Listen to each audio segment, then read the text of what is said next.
ಪ್ರಾರಂಭದಲ್ಲಿ ಮಾತಾಡಿದಂಥ ನಮ್ಮ ನಾಗೇಶ್ ಅವರು ಬಹುಶಃ ಈಸ್ ಅ ಮಾಡ್ರೇಟರ್.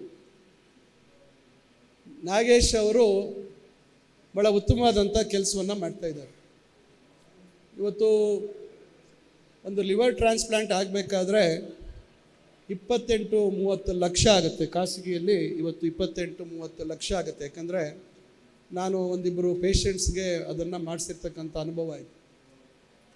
ಅಂಥ ಒಂದು ಕೆಲಸವನ್ನು ಇವತ್ತೊಂದು ಸರ್ಕಾರದ ವ್ಯವಸ್ಥೆಯಲ್ಲಿ ಖಾಸಗಿಯ ಒಂದು ಕಾರ್ಪೊರೇಟ್ನ ವ್ಯವಸ್ಥೆಯ ಮಟ್ಟದಲ್ಲಿ ಇವತ್ತು ಒಂದು ಸರ್ಕಾರಿ ಸಂಸ್ಥೆಯನ್ನು ನಡೆಸ್ತಕ್ಕಂಥದ್ದು ಅಷ್ಟು ಸುಲಭ ಅಲ್ಲ. ಈಗ ಇತ್ತೀಚೆಗೆ ಸಂಪುಟದಲ್ಲಿ ಒಂದು ಅನುಮೋದನೆಯನ್ನು ನಮ್ಮ ಸರ್ಕಾರ ಕೊಡ್ತು. ಅಜೀಂ ಪ್ರೇಮ್ಜಿ ಫೌಂಡೇಶನ್ನ ಮುಖಾಂತರ ಒಂದು ಉತ್ಕೃಷ್ಟವಾದಂಥ ಒಂದು ಟ್ರಾನ್ಸ್ಪ್ಲಾಂಟ್ ಆಸ್ಪತ್ರೆಯನ್ನು 1000 ಬೆಡ್ ಆಸ್ಪತ್ರೆಯನ್ನು ಅಜೀಂ ಪ್ರೇಮ್ಜಿ ಫೌಂಡೇಶನ್ ಅವರು 1000 ಬೆಡ್ ತಾನೆ ಸಂಪೂರ್ಣವಾಗಿ ಉಚಿತವಾಗಿ ಎಲ್ಲ ವಿಧವಾದಂಥ ಟ್ರಾನ್ಸ್ಪ್ಲಾಂಟ್ಸನ್ನು ಮಾಡುವಂಥದ್ದಕ್ಕೆ ಸ್ಥಾಪನೆ ಮಾಡುವಂಥದ್ದಕ್ಕೆ 10 ಎಕರೆ ಜಾಗ ನಿಮ್ಯಾನ್ಸ್ನ ಆವರಣದಲ್ಲಿ ಮಾಡುವಂಥದ್ದಕ್ಕೆ ಅನುಮತಿ ಕೊಡ್ತು. ಪ್ರತಿ ವರ್ಷ 350 ಕೋಟಿ ಅವರು ಅದಕ್ಕೆ ಖರ್ಚು ಮಾಡುವಂಥದ್ದು. ಇದು ಭಾಳ ಬಹುಶಃ ಇಡೀ ದೇಶದಲ್ಲೇ ಒಂದು ಮಾದರಿಯಾದಂಥ ಒಂದು ತೀರ್ಮಾನ. ಇದಕ್ಕೆ ಬಹುಶಃ ನಾಗೇಶ್ ಅವರು ಭಾಳಷ್ಟು ಅವರ ಪ್ರಯತ್ನಪಟ್ಟು ಅಜೀಂ ಪ್ರೇಮ್ಜಿ ಅವರನ್ನು ಒಪ್ಪಿಸ್ತಕ್ಕಂಥ ಒಂದು ಕೆಲಸವನ್ನು ಮಾಡಿದ್ದಾರೆ. ನಮ್ಮ ಇಲಾಖೆಯಲ್ಲೂ ಕೂಡ ಅಜೀಂ ಪ್ರೇಮ್ಜಿ ಫೌಂಡೇಶನ್ ಅವರು ದೀಪಿಕಾ ಅಂತಕ್ಕಂಥ ಒಂದು ಕಾರ್ಯಕ್ರಮ ಹೆಣ್ಣುಮಕ್ಕಳಿಗೆ ಸರ್ಕಾರಿ ಸ್ಕೂಲಲ್ಲಿ 10ನೇ ತರಗತಿ ಮತ್ತು ಫಸ್ಟ್ PUC ಸೆಕೆಂಡ್ PUC ಸರ್ಕಾರಿ ಕಾಲೇಜಲ್ಲಿ ಓದಿರ್ತಕ್ಕಂಥವರು ಯಾವುದೇ ಡಿಗ್ರಿ ಪ್ರೋಗ್ರಾಮಲ್ಲಿ ಸೇರಿರಲಿ ಸುಮಾರು 36,000 ಹೆಣ್ಮಕ್ಕಳಿಗೆ ಪ್ರತಿ ವರ್ಷ 30,000 ರೂಪಾಯಿ ಸ್ಕಾಲರ್ಶಿಪ್ ಕೊಡುವಂಥ ಕಾರ್ಯಕ್ರಮ. ಅದಕ್ಕಿಂತ ಹೆಚ್ಚಾದಂಥ ಸಂದರ್ಭದಲ್ಲಿ ಸರ್ಕಾರ ಹೆಚ್ಚಿನ ಆ ಹೊರೆಯನ್ನು ಸರ್ಕಾರ ಭರಿಸ್ತೀವಿ ಅಂತೇಳಿ it is a universal programme, one of its kind in the country. ಎಲ್ಲಿ ಬೇರೆ ರಾಜ್ಯಗಳಲ್ಲಿ ಕೇವಲ 5,000 10,000 ಮಕ್ಕಳಿಗೆ ಮಾತ್ರ ಕೊಡುವಂಥದ್ದಿದೆ. ಆದರೆ ಈ ಒಂದು ಮಹತ್ವ ಕಾರ್ಯವನ್ನು ಅಜೀಂ ಪ್ರೇಮ್ಜಿ ಅವರು ನಮ್ಮ ಇಲಾಖೆಯಲ್ಲಿ ಮಾಡ್ತಾ ಇದ್ದಾರೆ. ಅದೇ ರೀತಿ ಶಾಲಾ ಶಿಕ್ಷಣ ಇಲಾಖೆಯಲ್ಲಿ ಮಕ್ಕಳಿಗೆ ಏನು 3 ದಿವಸ ಮೊಟ್ಟೆ ಕೊಡ್ತಾಯಿದ್ರು, ಇನ್ನು ಉಳಿದ 4 ದಿವಸ, ಇನ್ನು ಒಟ್ಟು 6 ದಿವಸ ಅಂತ ಕಾಣ್ತದೆ. ಇನ್ನು ಉಳಿದಂಥ ಮೊದಲು 2 ದಿವಸ ಕೊಡ್ತಾಯಿದ್ರು, ಇನ್ನು 4 ದಿವಸಗಳ ಕೊಡುವಂಥದ್ದಕ್ಕೆ ಪ್ರತಿ ವರ್ಷ 500 ಕೋಟಿ, 3 ವರ್ಷಕ್ಕೆ 1,500 ಕೋಟಿ ಕೊಡುವಂಥ ಕಾರ್ಯಕ್ರಮ.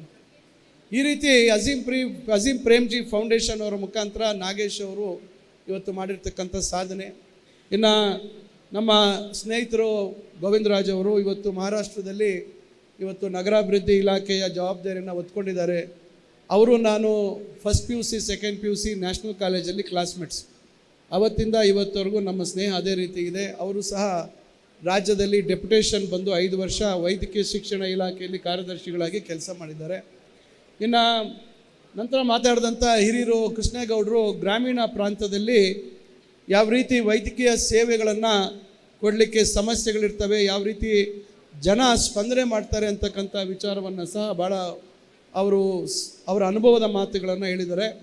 ಮತ್ತು ಅಂಬುಜಾ ಅವರು ಮಾತಾಡಿದಂಥದ್ದು ಅವರ ಹೃದಯದ ಅಂತರಾಳದ ಮಾತುಗಳನ್ನು ಹೇಳಿದ್ದಾರೆ. ಯಾಕೆಂದರೆ ಇವತ್ತು ಕಾರ್ಪೊರೇಟೀಕರಣ ಆಗಿರ್ತಕ್ಕಂಥ ಸಂದರ್ಭದಲ್ಲಿ ಯಾವ ರೀತಿ ಜನ ಕಷ್ಟಕ್ಕೆ ಒಳಗಾಗಿದ್ದಾರೆ, ವೈದ್ಯಕೀಯ ಸೇವೆಗಳಲ್ಲಿ ಆ ಒಂದು ಗಳಿಗೆಗಳೇನಿದ್ದಾವೆ, ಅಮೃತ ಗಳಿಗೆ ಅಂತ ಹೇಳ್ತೇವೆ, ಆ ಸಂದರ್ಭದಲ್ಲಿ ಯಾವ ರೀತಿ ಎಕ್ಸ್ಪ್ಲಾಯ್ಟೇಷನ್ ಆಗ್ತಾ ಇದೆ, ಯಾವ ರೀತಿ ಇವತ್ತು ಜನರ ಆ ಒಂದು ಸಂದರ್ಭವನ್ನು ದುರುಪಯೋಗ ಮಾಡ್ಕೊಳ್ತಾ ಇದ್ದಾರೆ ಅಂತಕ್ಕಂಥದ್ರ ಬಗ್ಗೆ ಅವರು ಸಹ ಅವರು ವೈದ್ಯಕೀಯ ಶಿಕ್ಷಣ ಪಡಿತಾ ಇರ್ತಕ್ಕಂಥ ಸಂದರ್ಭದಲ್ಲಿ ಯಾವ ರೀತಿ ಕಷ್ಟದಿಂದ ಮೇಲೆ ಬಂದರು ಅಂತಕ್ಕಂಥ ಮಾತನ್ನು ಹೇಳಿದರು.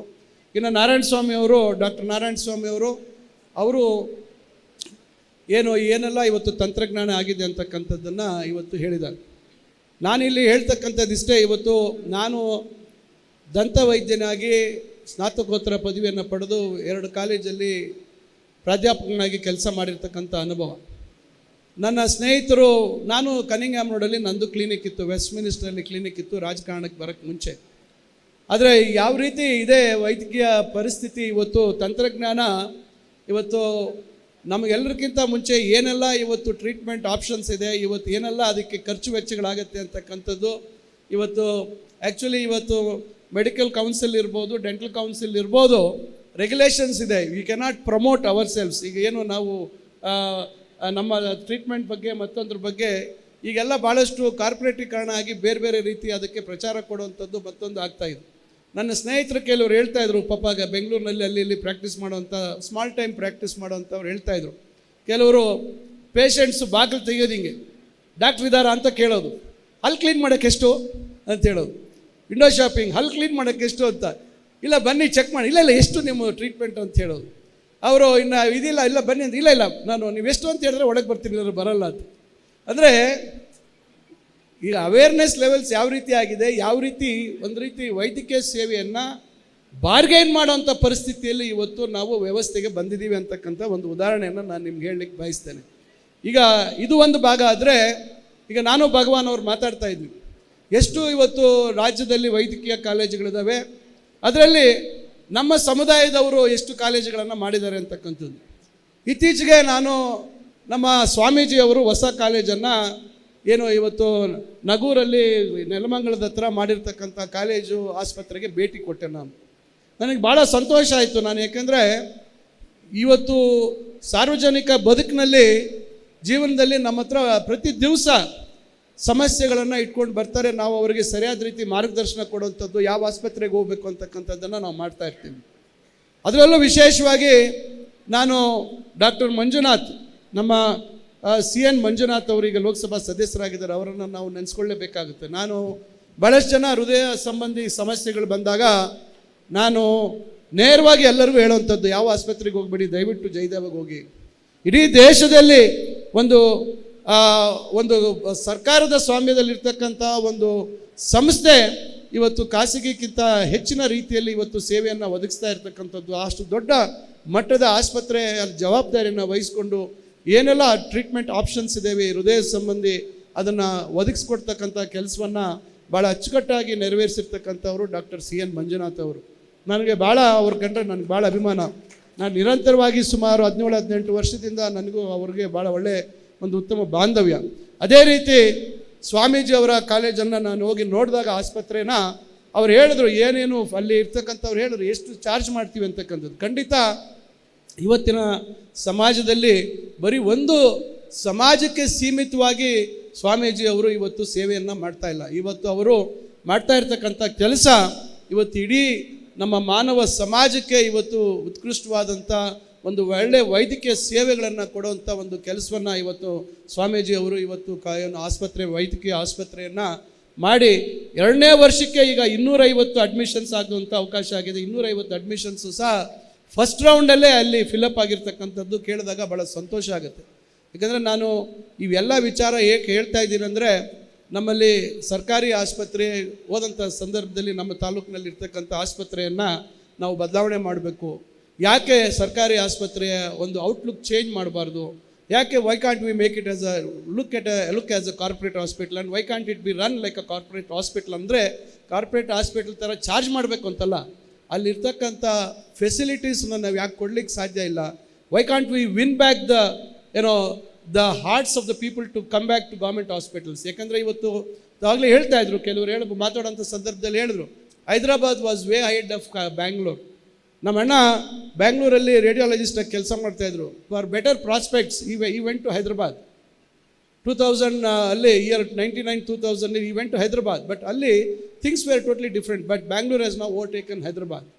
ಈಗ in terms of establishing high and super speciality hospitals ಈ ಥರ ಬದಲಾವಣೆ ಆಗಿದೆ. ಆದರೆ ಇವತ್ತು ಸಾಮಾನ್ಯ ಜನರಿಗೆ, ಅದು ವಿಶೇಷವಾಗಿ ನಮ್ಮ ಸಮುದಾಯದಲ್ಲಿ ಬಡವರು ಯಾರಿದ್ದಾರೆ ಹಳ್ಳಿಗಳಲ್ಲಿ, ಅವ್ರಿಗೆ ಏನಾದರೂ ಸಣ್ಣ ಸಮಸ್ಯೆ ಆದರೆ ಅದು ಇವತ್ತು ಬೆಂಗಳೂರಿಗೆ ಬರಬೇಕು, ಬೆಂಗಳೂರಿನ ಬೇರೆ ಬೇರೆ ಆಸ್ಪತ್ರೆಗೆ ಹೋಗುವಂಥ ಸಂದರ್ಭ, ಲಕ್ಷಾಂತರ ರೂಪಾಯಿ ಖರ್ಚು ಮಾಡ್ಕೋಬೇಕು ಅಂತಕ್ಕಂಥದ್ದು. ನಿನ್ನೆ ಒಬ್ಬರು ನನ್ನ ಹತ್ರ ಬಂದರು, ನಿನ್ನೆ ಊರಲ್ಲಿ ನಾನಿದ್ದಾಗ ಆಕ್ಸಿಡೆಂಟ್ ಆಯಿತು, ರೋಡ್ ಆಕ್ಸಿಡೆಂಟು. ಅವ್ರು ಯಾರೋ ಹೇಳಿದ್ರಂತೆ, ಆಕ್ಸಿಡೆಂಟ್ ಮಾಡಿದವ್ರು ನಿಮ್ಗೆ ಟ್ರೀಟ್ಮೆಂಟ್ ಮಾಡಿಸ್ತೀವಿ, ತೊಂದರೆ ಇಲ್ಲ ಅಂತ.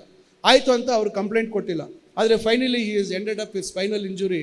26 ಲಕ್ಷ ಖರ್ಚಾಗಿದೆ. Is become totally immobile. 31 ವರ್ಷ ಹುಡುಗ ಈಸ್ ಬಿಕಮ್ ಇಮ್ಮೊಬೈಲ್. ಈಗ ಅವ್ರಿಗೆ ನಿನ್ನೆ ಬಂದು ನನಗೆ ಹೇಳ್ತಾರೆ, ಸರ್ ಕೇಸ್ ಹಾಕಬೇಕು, ಕಂಪ್ಲೇಂಟ್ ಕೊಡಬೇಕು. ಯಾವಾಗ? ಜುಲೈಯಲ್ಲಿ ಆಗಿರೋ ಆಕ್ಸಿಡೆಂಟ್ಗೆ ಪಾಪ ಅವ್ರ ಮಾತು ನಂಬ್ಕೊಂಡು ಅವರು ಕಂಪ್ಲೇಂಟ್ ಕೊಡಲಿಲ್ಲ. ಈಗೇನಾಯಿತು? ಈಗ they ended up spending 26 lakhs. But ಈಗ ಅವನು ಜೀವನ ಪೂರ್ತಿ ಈಗ ಈ ಕೆನಾಟ್ ಮೂವ್. ಈ ಥರ ಪರಿಸ್ಥಿತಿ ಆಗಿದೆ. ಈ ಥರ ನೋಡಿದಾಗ ನಮಗೆಲ್ಲೋ ಒಂದು ಕಡೆ ಎಲ್ಲಿ ಹೋಗ್ತಾ ಇದ್ದೀವಿ ನಮ್ಮ ವೈದ್ಯಕೀಯ ಸೇವೆಗಳನ್ನು ನಮ್ಮ ಈ ಒಂದು ದೊಡ್ಡ ದೇಶದಲ್ಲಿ, ಇಷ್ಟು ದೊಡ್ಡ ಜನಸಂಖ್ಯೆ ಇರ್ತಕ್ಕಂಥ ರಾಷ್ಟ್ರದಲ್ಲಿ ನಾವು ಯಾವ ರೀತಿ ನಾವು how can we cater to the people ಅಂತಕ್ಕಂಥ ಪರಿಸ್ಥಿತಿ ಇದೆ. ಇವತ್ತು ನಮ್ಮ ಸಮುದಾಯದವರು ಕೂಡ ಇವತ್ತು ಭಾಳಷ್ಟು ಜನ ಒಳ್ಳೆ ಕೆಲಸಗಳನ್ನು ಮಾಡ್ತಾ ಇದ್ದಾರೆ.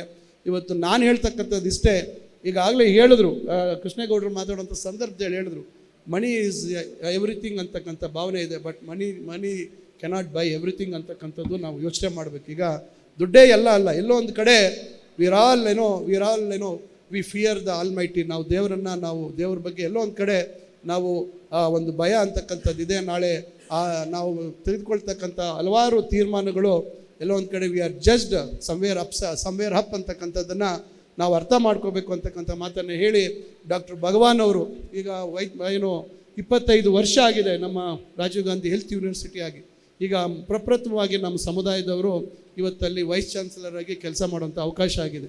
ಅವರು ಕೂಡ ನನಗೆ ಭಾಳ ಹಳೆಯ ಸ್ನೇಹಿತರು ಭಗವಾನ್. ಯಾಕೆಂದರೆ ಅವರ ವೈಫು ನಮ್ಮ ಡೆಂಟಿಸ್ಟು, ಅವರು ಆರ್ಥೋಡಾಂಟಿಸ್ಟು, ಅವರ ವೈಫ್ ಕ್ಲಾಸ್ಮೇಟ್ಸು ಎಲ್ಲರೂ ನನ್ನ ಫ್ರೆಂಡ್ಸು. ಅವತ್ತಿಂದ ನಾವೆಲ್ಲ ಪರಿಚಿತರು. ಒಟ್ಟಿಗೆ ಅವರು ಸೆನೆಟು, ಸಿಂಡಿಕೇಟು ಇವೆಲ್ಲ ಸಂದರ್ಭದಲ್ಲಿ ನಾನು ಅಶ್ವಥ್ ನಾರಾಯಣ್ಗೆ ಸಪೋರ್ಟ್ ಮಾಡ್ತಿದ್ದೆ, ಅವರು ಇನ್ನೊಂದು ಕಡೆ ಇರ್ತಾಯಿದ್ರು. ನಾನು ಅಶ್ವಥ್ ನಾರಾಯಣ್ ಕ್ಲೋಸ್ ಫ್ರೆಂಡ್ಸ್. ನಾವು 37 ವರ್ಷದಿಂದ ನಾವು ಕ್ಲೋಸ್ ಫ್ರೆಂಡ್ಸು. ಸೊ ಹಂಗಾಗಿ ಭಗವಾನ್ ಅವರು ನಮ್ಮ ಸಂಪರ್ಕ ಅವತ್ತಿಂದ ಇದೆ. ಇವತ್ತು ಭಾಳ ಹೆಮ್ಮೆ ಆಗುತ್ತೆ. ಇವತ್ತು ನಮ್ಮ ಸಮುದಾಯದವರು ಇವತ್ತು ಇಷ್ಟು ಜನ ಇಷ್ಟು ಒಳ್ಳೆಯ ಸ್ಥಾನಗಳನ್ನು ಅಲಂಕರಿಸಿರ್ತಕ್ಕಂಥದ್ದು. ಆದರೆ ಎಲ್ಲೋ ಒಂದು ಕಡೆ we should have empathy towards the society. That's very important, which is what I think which will be somewhere valued for us in our difficult times. So ಇದನ್ನು ನಾವು ಅರ್ಥ ಮಾಡ್ಕೋಬೇಕು ಅಂತ ಮಾತನ್ನು ಈ ಸಂದರ್ಭದಲ್ಲಿ ಹೇಳ್ತಾ, ಏನು ಇವತ್ತು ಜಯರಾಮ್ ರಾಯ್ಪುರ ಅವರು ಈ ಒಂದು ಅತ್ಯುತ್ತಮವಾದಂಥ ವೇದಿಕೆಯನ್ನು ಇವತ್ತು ಸಮುದಾಯದವ್ರಿಗೆ ಸೃಷ್ಟಿ ಮಾಡಿದ್ದಾರೆ. Gone are the days where ನಮ್ಮ ಕಮ್ಯುನಿಟಿ ಇವತ್ತು ಒಕ್ಕಲಿಗರು ಬರೀ ವ್ಯವಸಾಯವನ್ನು ನಂಬಿಕೊಂಡು ಜೀವನ ಅಥವಾ ಬದುಕನ್ನು ಕಟ್ಕೊಳ್ತಕ್ಕಂಥ ಕಾಲ ಇವತ್ತಿಲ್ಲ. We are more enterprising than any other, I don't want to say community, but like any others ಅಂತ ಹೇಳಿ ಇವತ್ತು ನಮ್ಮಲ್ಲಿ ಭಾಳ ಒಂದು ಹೆಚ್ಚಿನ ಮಟ್ಟದ ಒಂದು ಟ್ಯಾಲೆಂಟ್ ಪೂಲ್ ಇದೆ. ಆಮೇಲೆ ಇವತ್ತು everybody wants to make a big impact. ನಾನು ಒಂದು ಈ ಸಂದರ್ಭದಲ್ಲಿ ಹೇಳಲಿಕ್ಕೆ ಬಯಸ್ತೇನೆ. ನಾನು ಭಾಳಷ್ಟು ಜನ ನನ್ನ ಹತ್ರ ಯಾರಾದರೂ ಬಂದು ಮೆಡಿಕಲ್ಸ್ ಓದಬೇಕು ಅಂದರೆ ನಾನು ಅವ್ರು ಕೇಳ್ತೀನಿ, are you ready to study for 11 years ಅಂತ ಕೇಳ್ತೀನಿ. 11 ವರ್ಷ ಓದಲಿಕ್ಕೆ are you prepared to study for 11 years ಅಂತ ಕೇಳ್ತೀನಿ. ಯಾಕೆಂದರೆ ನಾನು ಡೆಂಟಲ್ ಡಾಕ್ಟರ್ ಆಗಿ, ನಮ್ಮ ಅಣ್ಣ ರೇಡಿಯಾಲಜಿಸ್ಟ್ ಆಗಿ, ನಮ್ಮ ಅತ್ತಿಗೆ ಪೀಡಿಯಾಟ್ರಿಷಿಯನ್ ಆಗಿದ್ದಾರೆ. ನನ್ನ ಅಕ್ಕನ ಮಗ ಅವನು ಈಸ್ ಬಿಕಮ್ ಅ ಕಾರ್ಡಿಯಾಲಜಿಸ್ಟ್ ಅವನು. ಆಮೇಲೆ ನನ್ನ ಅಕ್ಕನ ಮಗಳು ಶಿ ಈಸ್ ಆಬ್ಸ್ಟೆಟ್ರಿಕ್ ಗೈನಕಾಲಜಿಸ್ಟ್ ಅವಳು. ಸೊ ಇವರೆಲ್ಲ ಇದ್ದಾರೆ. ನನ್ನ ಅಕ್ಕನ ಅಳಿಯ ಈಸ್ ಅ ನ್ಯೂರೋ ಸರ್ಜನ್. ಆದರೆ ನನ್ನ ಮಗ is gone into engineering. ನಾನು ಭಾಳಷ್ಟು ಡಿಸ್ಕರೇಜ್ ಮಾಡ್ತಾ ಇರ್ತೀನಿ. ಈಗ ಮೆಡಿಕಲ್ ಹೋಗಬೇಕು ಅಂದರೆ are you prepared to study for 11 years ಅಂತ ಹೇಳ್ತೀನಿ. ಕೆಲವರು ಇಲ್ಲ ನಾವು ಓದಲೇಬೇಕು ಅಂದರೆ then you go. Otherwise if you are brilliant enough 4 years you are going to settle in life. Either you would go technical course ಅಥವಾ ಬೇರೆ ಏನಾದರೂ ಕೋರ್ಸ್ ಮಾಡಿದ್ರೆ you can settle down in life ಅಂತ ನಾನು ಹೇಳ್ತಾ ಇರ್ತೀನಿ. It might be, please don't mistake me, because I have gone through. Even ನಮ್ಮ ಅಣ್ಣನ ಮಕ್ಕಳು ಅಷ್ಟೇ. ನಮ್ಮ ಅಣ್ಣ ನಮ್ಮ ಅತ್ತಿಗೆ ಇಬ್ಬರು ಡಾಕ್ಟರ್ಸ್ ಆಗಿದ್ದರು. ಇಬ್ಬರು ಮಕ್ಕಳು they have not chosen medical field. ಯಾಕಂದರೆ we have seen what happens. ಈಗ ಪಾಪ ನಮ್ಮ ಅಂಬುಜಾ ಅವರು ಮಾತಾಡೋಂಥ ಸಂದರ್ಭದಲ್ಲಿ how difficult it is to compete with the corporate ಸಿಸ್ಟಮಲ್ಲಿ. ನಾವು ಇವತ್ತು ಕಾರ್ಪೊರೇಟ್ ವರ್ಲ್ಡಲ್ಲಿ how difficult it is to face ಅಂತಕ್ಕಂಥದ್ದು. ಅದರಿಂದ ಇವತ್ತು ನಮ್ಮ ಅನುಭವಗಳು ಭಾಳಷ್ಟು ಇದ್ದಾವೆ. ಆದರೂ lot of youngsters with lot of passion, they make up their mind very early. ಭಾಳ ಸಣ್ಣ ವಯಸ್ಸಿನಲ್ಲೇ ಅವರು ತೀರ್ಮಾನ ಮಾಡ್ತಾರೆ, ಇಲ್ಲ ನಾನು ಡಾಕ್ಟ್ರೇ ಆಗಬೇಕು ಅಂತಕ್ಕಂಥ ತೀರ್ಮಾನ. ನಾವು ಏನು ಮಾಡಿದ್ರು ಅವ್ರನ್ನ ಮೈಂಡ್ ಸೆಟ್ಟನ್ನು ಚೇಂಜ್ ಮಾಡೋಕ್ಕೆ ಸಾಧ್ಯ ಇಲ್ಲ. But still I would say rural ಸೈಡಲ್ಲಿ ಇವತ್ತು ನಾವೆಷ್ಟೇ ಸರ್ಕಾರ ಕಾಲ್ ಫಾರ್ ಮಾಡಲಿ, ನ್ಯಾಷನಲ್ ಹೆಲ್ತ್ ಮಿಷನಲ್ಲಿ ಕಾಲ್ ಫಾರ್ ಮಾಡಲಿ, ಕಾಂಟ್ರಾಕ್ಟ್ ಬೇಸಿಸಲ್ಲಿ ಕಾಲ್ ಫಾರ್ ಮಾಡಲಿ, we are not finding any specialist trying to come to the rural parts. Even medical doctors ಕೂಡ ಜನರಲ್ ಪ್ರಾಕ್ಟೀಷನರ್ಸು ಕೂಡ ಸರ್ಕಾರಿ ಸೇವೆಗೆ ಬರುವಂಥದ್ದಕ್ಕೆ ಹಿಂದೇಟಾಗ್ತಾ ಇದ್ದಾರೆ. ಭಾಳಷ್ಟು ಆಸ್ಪತ್ರೆಗಳಲ್ಲಿ, ಪ್ರೈಮರಿ ಹೆಲ್ತ್ ಸೆಂಟರ್ಸಲ್ಲಿ ಇವತ್ತು ಡಾಕ್ಟ್ರುಗಳ ಕೊರತೆ ಕಾಣ್ತಾ ಇದ್ದೀವಿ. In spite of having such huge number of medical colleges, ಇಷ್ಟು ದೊಡ್ಡ ಮಟ್ಟದಲ್ಲಿ ಗ್ರ್ಯಾಜುಯೇಟ್ಸ್ ಪಾಸ್ ಆಗ್ತಾ ಇದ್ದಾರೆ. ಇವತ್ತು 13,000 ಸೀಟ್ ಇದೆ ರಾಜ್ಯದಲ್ಲಿ. ಎಷ್ಟು ಸೀಟ್ ಇದೆ? 13,000-14,000. ಇತ್ತೀಚೆಗೆ ಈ ವರ್ಷ ಅಂತೂ ಜಾಸ್ತಿ ಸೀಟ್ ಆ್ಯಡ್ ಅಪ್ ಆಯಿತು. ಅದರಿಂದ ಇಷ್ಟು ದೊಡ್ಡ ಮಟ್ಟದಲ್ಲಿ ಸೀಟ್ ಇದ್ದರೂ ಸಹ ಗ್ರಾಮೀಣ ಪ್ರದೇಶದಲ್ಲಿ ಭಾಳ ದೊಡ್ಡ ಮಟ್ಟದಲ್ಲಿ ಕೃಷ್ಣೇಗೌಡರು ಕೂಡ ಒಪ್ಕೊಳ್ತಾರೆ. ಪಬ್ಲಿಕ್ ನಮ್ಮ ಪ್ರೈಮರಿ ಹೆಲ್ತ್ ಸೆಂಟರ್ಸಲ್ಲಿ ಇಲ್ಲೆಲ್ಲ ಬೇರೆ ಕಡೆ ಕಮ್ಯುನಿಟಿ ಹೆಲ್ತ್ ಸೆಂಟರ್ಸ್ ಎಲ್ಲೆಲ್ಲ ಇವತ್ತು we are facing lot of shortage of doctors who are not willing to work in the government. ಇದೊಂದು ಸ್ವಲ್ಪ ಮೈಂಡ್ ಸೆಟ್ ಬದಲಾವಣೆ ಆದರೆ I think there could be a balance in the society. If everybody wants to be in Bengaluru city or Tier 2 Tier 3 ಎಲ್ಲ ಕಡೆ ಹೋದರೆ I think naturally you will have stiff competition. Ambuja ಅವರು ನೀವು ಕೋಲಾರಲ್ಲಾಗಿದ್ದರೆ ಬಹುಶಃ ನೀವು ಇನ್ನೂ ಕಂಫರ್ಟಬಲ್ ಇರ್ತಾಯಿದ್ರಿ ಅಂತ ನಾನು ಭಾವಿಸ್ತೀನಿ. ಅದರಿಂದ ಇವತ್ತು ತಾವೆಲ್ಲ ಇಲ್ಲಿ ಬಂದು ಇವತ್ತು ಸೇರಿರ್ತಕ್ಕಂಥದ್ದು ಭಾಳ ಸಂತೋಷದ ವಿಚಾರ. ಐ ಥಿಂಕ್ ಮಾತಾಡ್ತಕ್ಕಂಥದ್ದು ಭಾಳ ಸುಲಭ, ಆದರೆ in practice if you have to do what we talk, I think it's not going to be so easy. So ತಾವೆಲ್ಲರೂ ಇವತ್ತು ಭಾಳ ಹೆಚ್ಚಿನ ಸಂಖ್ಯೆಯಲ್ಲಿ ಬಂದು ಈ ಕಾರ್ಯಕ್ರಮದಲ್ಲಿ ಭಾಗವಹಿಸಿ ಜಯರಾಮ್ ರಾಯ್ಪುರ್ ಅವರಿಗೆ ಶಕ್ತಿ ತುಂಬತಕ್ಕಂಥ ಮತ್ತು ಅವರ ಎಂಟೈರ್ ಫಸ್ಟ್ ಸರ್ಕಲ್ ಉದ್ಯಮಿ ಒಕ್ಕಲಿಗರ ಫಸ್ಟ್ ಸರ್ಕಲ್ಗೆ ನಾವು ನಿರಂತರವಾಗಿ ನಾವೆಲ್ಲರೂ ಪ್ರೋತ್ಸಾಹ ನೀಡ್ತಕ್ಕಂಥದ್ದು ಭಾಳ ಮುಖ್ಯ. ಯಾಕಂದರೆ ಅವಕಾಶಗಳು ಭಾಳಷ್ಟು ನಮ್ಮ ಮುಂದೆ ಇದ್ದಾವೆ. ಅವಕಾಶಗಳು ಮತ್ತು ಸಾಧನೆ ಮಾಡಿರ್ತಕ್ಕಂಥವರ ಮಾತುಗಳನ್ನು ಕೇಳಿದಾಗ ಬಹುಶಃ ಮುಂದಿನ ಪೀಳಿಗೆ ಮುಂದೆ ಭಾಳಷ್ಟು ಆಯ್ಕೆಗಳಿರ್ತವೆ. ಅವರಲ್ಲಿ ಏನು ಪ್ರತಿಭೆ ಇದೆ ಆ ಪ್ರತಿಭೆಗೆ ಅನುಗುಣವಾಗಿ ಅವರು ಆಯ್ಕೆಗಳನ್ನು ಮಾಡಿ ಮುಂದೆ ನಮ್ಮ ಸಮುದಾಯ ಮತ್ತಷ್ಟು ಆರ್ಥಿಕವಾಗಿ ಸದೃಢವಾಗಿ ಇವತ್ತು ಎಲ್ಲರ ಜೊತೆಯಲ್ಲಿ ನಾವು ಒಂದು ರೀತಿಯಲ್ಲಿ ಸಮಾಜದ ಸವಾಲುಗಳನ್ನು ಎದುರಿಸ್ತಕ್ಕಂಥ ಆ ಕೆಲಸ ಆಗಬೇಕು ಅಂತಕ್ಕಂಥ ಮಾತನ್ನು ಈ ಸಂದರ್ಭದಲ್ಲಿ ಹೇಳ್ತಾ ಮತ್ತೊಮ್ಮೆ ತಮಗೆಲ್ಲರಿಗೂ ನನ್ನ ಧನ್ಯವಾದಗಳು ತಿಳಿಸಿ ನನ್ನ ಮಾತನ್ನು ಮುಗಿಸ್ತೇನೆ. ಜೈ ಹಿಂದ್, ಜೈ ಒಕ್ಕಲಿಗ.